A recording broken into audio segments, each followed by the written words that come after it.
Hello dear student, आप सभी का बहुत बहुत स्वागत है हमारे यूट्यूब चैनल में। तो डियर स्टूडेंट, आज हम पढ़ाने वाले हैं धातु और अधातु।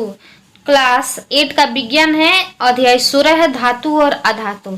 इस चैप्टर का जो भी प्रश्न अभ्यास रहेगा इस वीडियो में हम कवर करने वाले बताने वाले हैं। तो वीडियो को जो है एंड तक जरूर देखिएगा। चैनल पर न्यू है तो चैनल को सब्सक्राइब जरूर कर लीजिएगा, क्योंकि हर रोज इसी प्रकार का जो है बुक पढ़ाते हैं हम। ठीक है, तो चलिए इसका जो है देख लेते हैं। पहला कर है सही विकल्प पर सही का निशान लगाइए। ये में कर निम्नलिखित में से किसको पिघला कर नया रूप दिया जा सकता है। ठीक है, तो लोहा को जो है पिघला कर नया रूप दे सकते हैं। निम्नलिखित में से किसको पीट कर चादर से परिवर्तित किया जाता है, तो किससे होगा? तो इसमें जो है जिंक लिख दीजिएगा। ठीक है, कौन नंबर सही हो जाएगा? निम्नलिखित में से किसको पतले तार में परिवर्तित कर सकते हैं, तो ख नंबर हो जाएगा। ठीक है, सोना को। ठीक है, उसके बाद से जो है निम्नलिखित में से कौन सी धातु मानव रक्त में पाई जाती है, तो क्या होता है, क्या पाया जाता है? लोहा यानी कि आयरन। ठीक है, अब देखिए कर रिक्त स्थानों की पूर्ति कीजिए यानी कि भरिए। कौन में करे सबसे पुराना धातु क्या है? सोना। ठीक है, सोना सबसे पुराना धातु है। यहाँ पे खाली है तो यहाँ पे एल्युमिनियम भरेंगे, Al। ठीक है, हमने शॉर्ट में भरते Al। तो यहाँ पे एल्युमिनियम की पतली परिणिकाओं का उपयोग चॉकलेट के लपेटने में होता है। ठीक है, यहाँ पे सभी डैश डैश तने होते हैं, तो क्या होगा? धातु। सभी धातु तन्य होते हैं। डैश डैश एक द्रव्य धातु है, तो यहाँ पे पारा लिखिएगा। ठीक है, पारा एक द्रव्य धातु है। डैश डैश एक अधातु है परंतु विद्युत का सुचालक है, तो यहाँ पे क्या लिखिएगा? ग्रेफाइट। ठीक है, ग्रेफाइट। उसके बाद से आगे देखते हैं। आगे कह रहा है तीसरा में यदि कथन सही है तो T और यदि गलत है तो कोष्ठ में F दीजिए। ठीक है, तो यहाँ पे जो है कह रहा है कौन में कह रहा है सामान्यतः अधातु अम्लों से अभिक्रिया करती है, तो यहाँ पे जो सही हो जाएगा T लिख लीजिएगा। ठीक है, सोडियम बहुत अभिक्रियाशील धातु है, ये गलत है यानी कि F फाल है। ठीक है, कॉपर जिंक सल्फेट के विलयन से जिंक विस्थापित करता है, तो इसका जो है F हो जाएगा यानी कि फाल गलत है। लकड़ी उष्मा का सुचालक है, गलत है। ठीक है, अंगम में कह रहा है यहाँ पे जो है F रहेगा। ठीक है, ये गलत है और ये जो है सही है। ठीक है, यहाँ पे थोड़ा सा मिस्टेक हो गया। उसके बाद से जो कोयले को खींच कर तार प्राप्त किया जा सकता है, नहीं, F है। ठीक है, और इसमें जो है 4 नंबर में दिया है। ठीक है, थोड़ा सा देख लीजिए। यहाँ पे 4 नंबर दिया है, नीचे दिए गए तालिकाओं में गुणों की सूची दी गई है।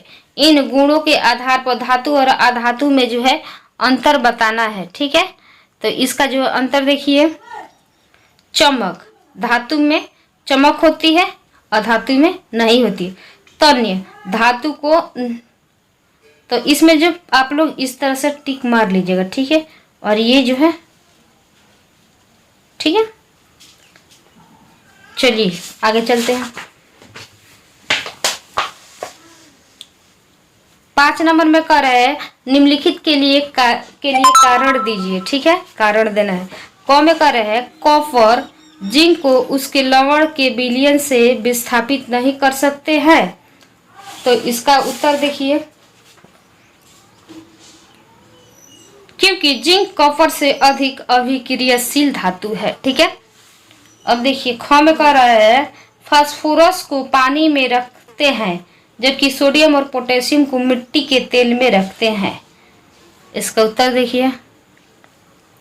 क्योंकि फास्फोरस हवा से अभिक्रिया करके जल उठता है, इसीलिए इसे पानी में रखा जाता है, जबकि सोडियम और पोटेशियम पानी से अभिक्रिया न कर ले, इसके लिए इसे मिट्टी के तेल में रखा जाता है। ठीक है, गम करें नींबू के अचार को एल्युमिनियम पात्रों में नहीं रखते हैं। ठीक है,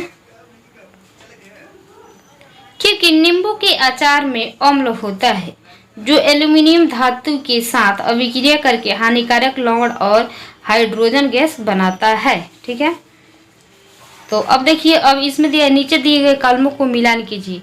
इसमें क्या करना है, मिलान करना है। तो चलिए मिलान करते हैं।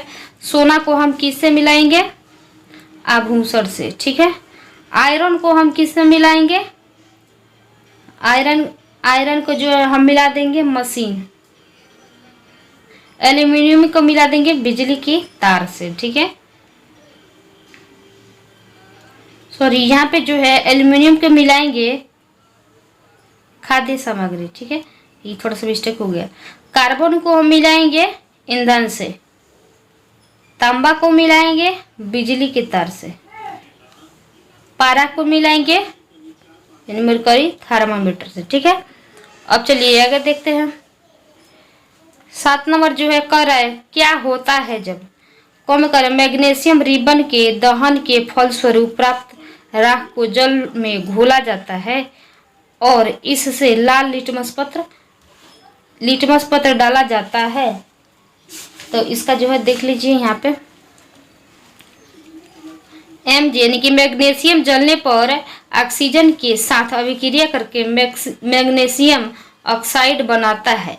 तो जल के साथ अभिक्रिया करके मैग्नीशियम हाइड्रोक्साइड बन जाता है जो क्षारीय गुण वाला होता है, अतः यह लाल लिटमस को नीला कर देता है। ठीक है, दूसरा है ख नंबर, बंद शीशी में जलते चारकोल को डालकर पानी डाला जाए तो नीला लिटमस पत्र डाला जाता है। ठीक है, तो इसका देखिए, बंद शीशी में जलते चारकोल को डालकर पानी डाला जाए तो यह अभिक्रिया कर कार्बनिक अम्ल बना लेता है जो अम्लीय गुण वाला होता है, अतः इसमें नीला लिटमस डालने पर लाल हो जाता है। ठीक है, उसके बाद से ये देख लीजिए 8 नंबर कह रहा है गोलू ने एक बोतल में सोडियम हाइड्रोक्साइड का विलयन बनाया और इसमें लोहे की कुछ पिन यानी कि कीलें डाल दी। एक जली हुई माचिस की तिल्ली शीशी के मुंह पर रखा तो पाव ध्वनि के साथ माचिस का तिल्ली भभकर जलने लगा। बताइए कौन सी गैस निकली। ठीक है, तो इसमें जो है देखिए इसका उत्तर लिखिएगा हाइड्रोजन गैस निकली। ठीक है, क्योंकि धातु को क्षार के साथ अभिक्रिया कराने पर हाइड्रोजन गैस होता है, प्राप्त होता है। ठीक है।